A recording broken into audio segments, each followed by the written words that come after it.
Salut, c'est Tom. Aujourd'hui, on analyse les combats. On est dans le format analyse de fight. C'est parti. Aujourd'hui, on analyse un combat pour que tu puisses faire évoluer ta compréhension de la stratégie et de la tactique de combat et pour que tu sois ensuite capable de t'adapter aux différentes situations que tu vas pouvoir potentiellement rencontrer sur le ring. On va décortiquer ce qui se joue avant le combat, donc la stratégie, et ce qu'il faut ajuster pendant. Donc ça, c'est la tactique, en se plaçant vraiment dans la position du combattant, voir comment il réagit, ce qu'il aurait pu améliorer, les bonnes et les mauvaises décisions en fonction des situations. Donc on va apprendre à faire ici une bonne analyse, que ce soit sur des combats victoires ou défaites, des combats professionnels de champions que vous connaissez, des combats que j'aurais pu effectuer ou des combats des athlètes que j'accompagne, comment on peut travailler ensemble pour augmenter tes performances. Allez, on attaque l'analyse. Allez, c'est parti. Donc aujourd'hui, pour la première analyse, on va faire un combat au Thai Fight que j'ai effectué. Comme ça, on va pouvoir avoir un peu plus de contexte vu que c'est moi qui a boxé. Je vais pouvoir vous expliquer un peu ça. Combat avec les mains encordées, donc nouveau format, nouvelle catégorie de poids également. Donc j'ai dû cutter un petit peu plus. Donc forcément, on est peut-être un peu plus vigilant sur tout ce qui est kick. Parce qu'on sait que les cuttings, ça fragilise pas mal. Donc là, j'ai dû perdre pas mal de poids. Donc il y a des choses à prendre en compte avant. Pour ce qui est de l'athlète, il était plus expérimenté que moi. Il avait 80 combats, je crois. Niveau taille, poids, c'était équivalent. Et puis moi, j'avais chopé donc, sur ce combat-là une conjonctivite. Donc j'avais les yeux qui étaient vraiment fragilisés. Ça avait attaqué ma cornée. J'ai laissé traîner pendant la préparation. Donc j'avais l'appréhension des éclairages. Et donc quand je suis arrivé, comme vous le voyez, il y avait vraiment des gros poteaux lumineux au quinquant du ring, donc j'arrivais vraiment pas, même à la lumière du jour, je devais avoir les yeux fermés parce que ça m'attaquait vraiment les yeux. Donc ça, c'était mon appréhension, donc ça rajoute également un niveau de stress avant le combat. Et puis on va démarrer tout de suite, donc c'était juste pour avoir un peu de contexte.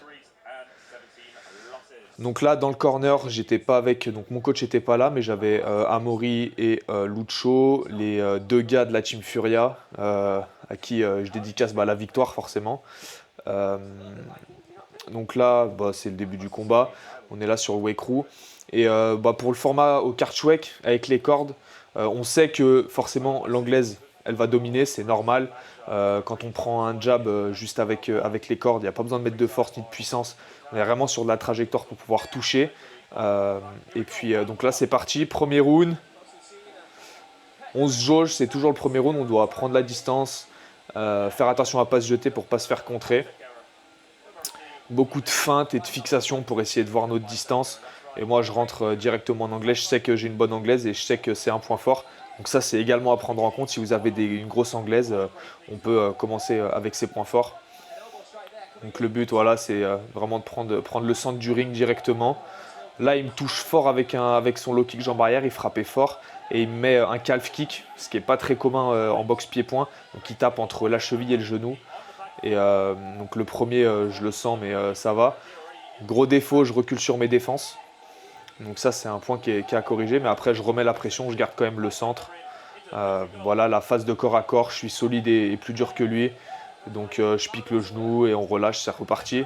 Et là, il faut reprendre le centre. Donc on avance, sans se jeter toujours. Beaucoup de fixation, on garde toujours les mains hautes, on est vigilant. Il avait une grosse jambe arrière.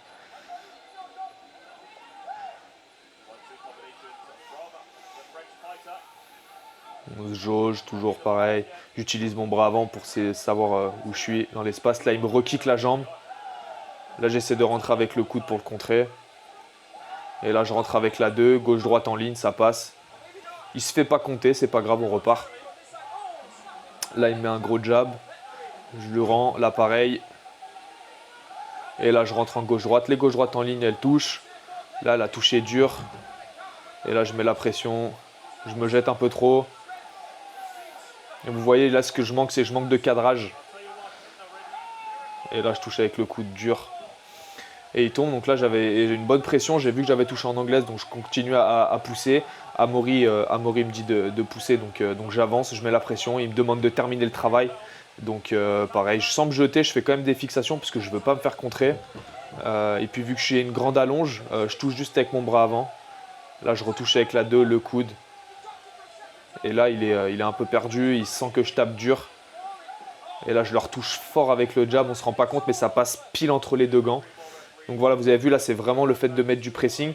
Il m'avait touché fort sur ma jambe avant en calf kick, comme je vous ai dit au premier round. Il y en a un qui a passé, le deuxième. Et là, j'ai vraiment eu un switch mental. Il m'a touché, il m'a fait mal. Et forcément, en combat, quand il y a la douleur qui arrive, on sait que c'est sur un 3x3 minutes. Donc, il ne faut pas laisser traîner, il faut essayer d'abréger le combat. Il m'a vraiment touché dur. Je n'avais jamais ressenti ça. Ça m'a électrocuté la jambe directe, ma jambe avant.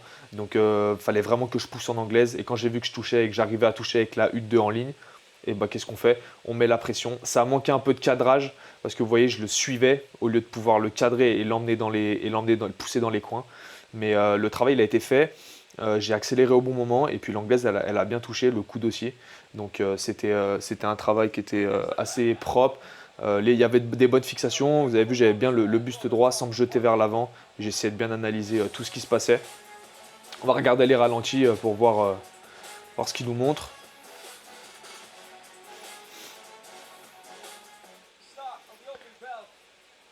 Vous voyez la 2 en ligne. La 2 en ligne, elle a vraiment touché. Il n'était pas sonné, hein. Il s'est un peu jeté au sol. Mais... Et là, le coup d'arrière. Vous avez rebondi sur les cordes. Il sait, en fait, je le fixe avec l'anglaise. Vous avez vu le jab, je fixe avec le jab. Et je vois qu'il monte les mains. Donc forcément, dès que je re-rentre, je peux envoyer mon tatmala arrière et toucher à la tête. Donc ça, c'est qu'un travail de gestion et d'attente. Faut pas se jeter dans la gueule du loup. Les fixations, elles sont là pour ça, pour essayer de créer des réactions sur l'adversaire et pouvoir voir où est-ce que je peux travailler en fonction de mes points forts. Boum. Et là, le jab, il est rentré dur. Vous avez vu, sans forcément trop me jeter. Pop. On ne se rend pas compte, mais avec les cordes, ça touche. J'ai vu sa tête juste après le ring, il était bien marqué. Donc ouais, utiliser son allonge. Si moi, j'ai des longs segments, donc j'utilise mon allonge avec les bras. Et puis utiliser ses points forts. Si on voit que ça touche, on continue, on pousse. Et voilà, donc là, ça a marché sur un adversaire qui était expérimenté, qui frappait fort en jambes. J'ai pas eu le choix d'accélérer en points pour réussir à le terminer. Voilà pour ce combat. Puis j'espère que ça vous aura servi. On va continuer les analyses de fight sur les différents formats pour vraiment réussir à développer cet aspect analytique du combat. Merci à tous et on se voit dans la prochaine vidéo.